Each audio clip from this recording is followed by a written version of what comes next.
welcome. So I understand that you're a veteran, right? I am. Okay. When, what, I guess, what branch of service did you serve in?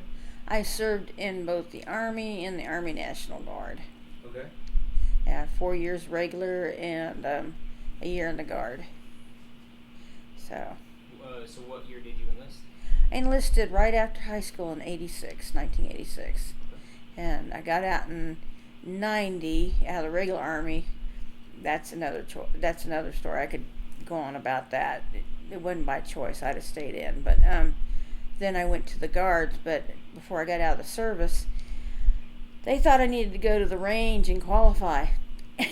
And I fell off a 2.5-ton truck backwards and broke my shoulder. And the Army and the VA, neither one caught it. So when it came time for my qualifications to re-enlist in the National Guards, I couldn't pass my PT test. So that's why I'm out of that. Yeah. So you got out just before Desert Storm then? I was Desert Shield. Desert Shield. Yeah. Okay. So and I got lucky. I got to stay stateside. So that was at the time that they were real iffy about sending ladies over. Gotcha. So. Okay. So where did you serve in the Army? I served in Korea, and I served mostly on the East Coast of the U.S., like New Jersey and North Carolina, Georgia, Alabama. Medical hold here in the state, in Kansas. So, and then, like I said, South Carolina. It was my last active duty station. So. What was your MOS? I was a 31Q, which is a tactical microwave satellite communications operator. I originally went in to be an electronic technician to fix the sight on the Dragonlance and Shillelagh missile, and got reclassified because I couldn't pass the written test, but I could pass the hands-on. And that was because I was dyslexic. You had to pass both. So, yeah. That's a pretty high-tech job. Yeah. Yeah. A whole lot of schooling to get that one, huh? For the first one, yes. Yeah, the second one wasn't so long. The first one was almost a year for schooling. Wow. So. Okay. So you served in Korea, and then Mhm. You got out in 1990. Right, regular. Mm-hmm. And then from there went to the Guard. And I came back here to Kansas, and I did not have a regular job until like 1998, somewhere around there. Got a full-time job, but then I had to quit that in 2005 because of my PTSD, which hadn't been officially diagnosed or got under control with the VA. It had gotten pretty bad, so I had actually had visions of knocking my boss out, so I had to quit. So, but after that, I became homeless not too long after that because, one, I wasn't working, and even before I had stopped work, I was struggling to pay my bills because of my medical issues and stuff, and I was on the USDA Rural Development program for my house. So it was okay just as long as I didn't continue to increase in my pay. So the more money you got, the more they charged you for your house payments and stuff. And so everything started to go up. It was electric and my car. And then with my medical problems, I had broken my knee underneath the kneecap, and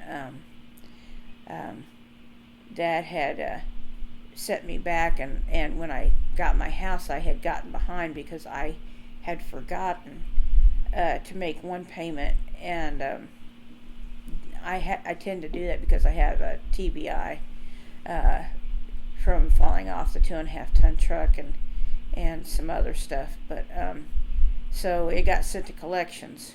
So, but I had to file bankruptcy in 2004, and then in 2005, I ended up at the VA in Leavenworth when they had a psych unit. At the time that I had thought that I was gonna knock my boss out, I knew I needed help, so they sent me up there. And when I came back, I had to surrender my dogs. I had a black lab and a lab blue heeler and a little bitty dog, and I found a place for my big dog. But after a year in Leavenworth at the VA up there, I gave her up. So I basically lost everything, my van and everything. And after being up there hospitalized at the VA in Leavenworth for a little bit in 2005, I came back, and my mom only let me stay with her for a week. That's all she would let me stay. So I ended up being homeless in my van until I surrendered it to the bank on my own. So, and then there's no place in Wichita for me to go for a shelter and stuff. That's why I was staying in my van. And I got blessed and found the place by Our Lord's Diner. There's a little building there, and I got to stay till they had a room in the domiciliary in Leavenworth again, and so that's where I ended up at.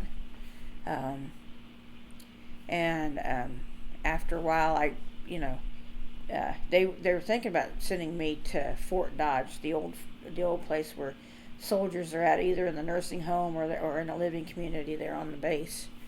And I didn't want to go there, so I house sat till an opening came in public housing, and then so I had stayed up there till then. And I've not been on the streets since, so that's good.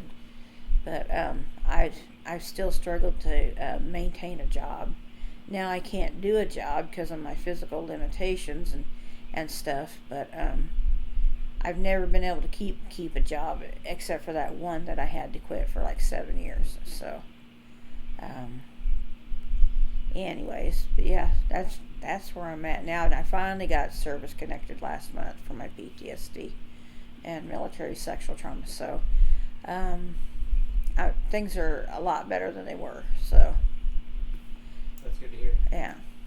And that's a tough story, and thank you for sharing that with us. You're welcome. So if you don't mind me asking, why did you get out of the Army initially?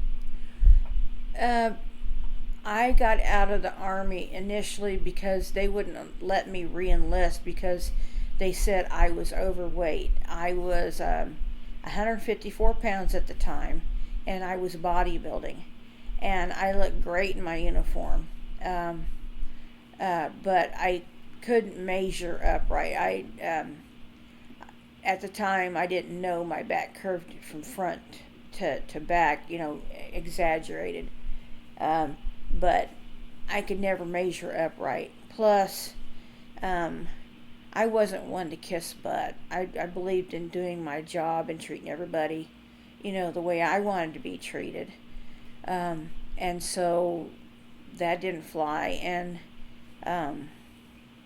sometimes there was sexual favors required, and I wouldn't do that either.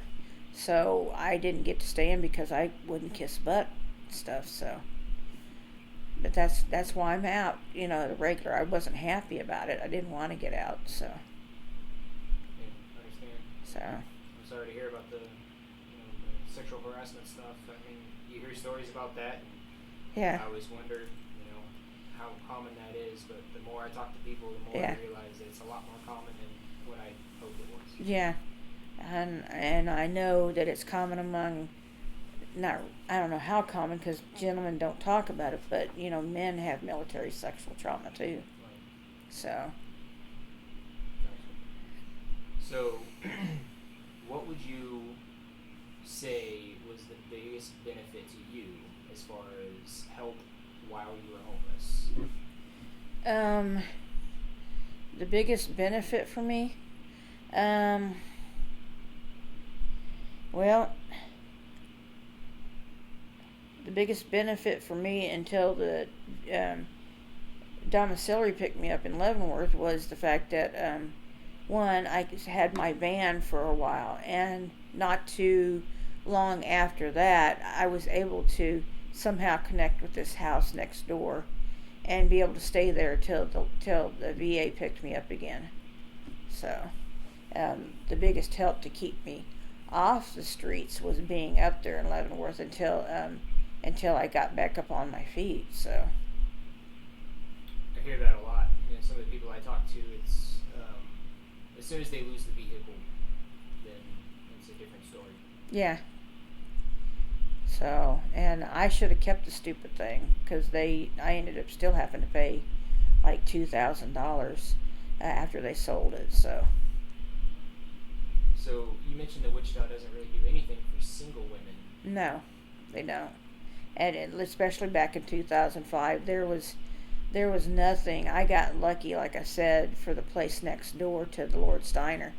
I went to the Salvation Army, and they housed women, but you had to have children. And I did not have any kids. Even when I got out of the service and I applied for assistance, like for food and money to help pay bills, the system assumes that you're pregnant because you're asking for money for bills and things like that. And I told them, I said, why in the Sam Hill would I bring a child into the world when I can't take care of myself? So, the system is just that way. I mean, it's set up for parents that have children, so, and once you're not a child anymore, you're on your own in the system. So let's do that. So you mentioned that from 1991 until now, you basically didn't have any help from the VA? I had, as far as what, help, medical or what? Medical help in I could go to the VA, yes. But as far as a place to stay, no, I didn't have anything until they had an opening in Leavenworth in the domiciliary. So I even camped out on the VA in my van the first couple of nights because I didn't know where else to go, and I didn't know how safe the streets were for me to be anywhere else. Yeah.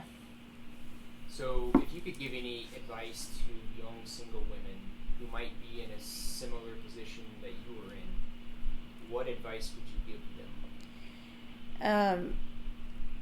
Young single women in general or veterans? Young single women, specifically veterans, women who are transitioning out of the military and maybe they are having a hard time. What advice would you give them? My advice is now, statement is now things are a little better than what they were when I was coming to the VA at first. Not only for women, but for homeless vets.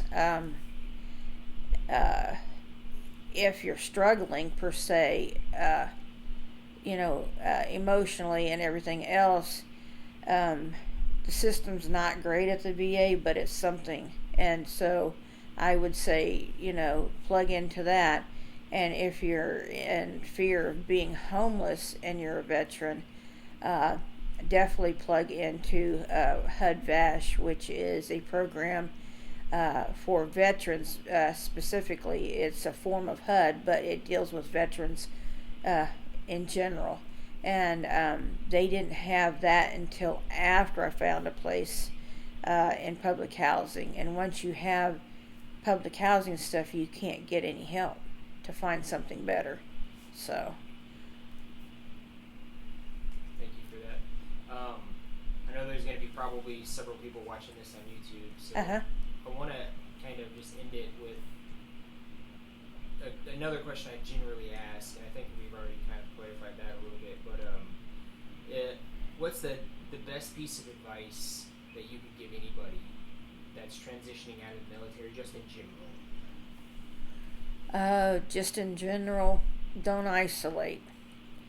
Find somebody that you can talk to, even if you don't want to go to the VA. Find another veteran or somebody that has something in common.